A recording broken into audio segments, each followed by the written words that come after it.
Aytadilar, tushimda sel kelibdi. Suvni ustida yuribman ekan. Sel loyqami qarash kerak. Sel ko'pincha bir joyga bosib keladigan yo askar yoki kasallik yoki qimmatchilik. Ana shular hammasi sel bo'ladi, chunki bular hammaga bir xil keladi. Sel bitta qonun bilib olish kerak. Hammaga yopirilib keladigan narsa degani. Odatda qimmatchilik, qahatchilik, ofat, kasallik va hokazo ana shular hammasi shunga dalolat qiladi. Va ba'zan sel ilmga ham dalolat qiladi. Chunki Alloh Qur'onda aytgan, Alloh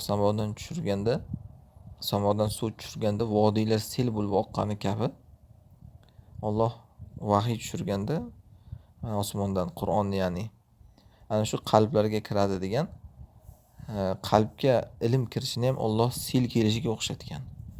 Shuning uchun bir odam selni ustida suzib yurganini ko'rishi shu unga bir ilm, ma'rifat keldi degani. Endi uni tagiga agar kirayotgan bo'lsa, o'sha ilm, ma'rifatga chuqur kirishligi.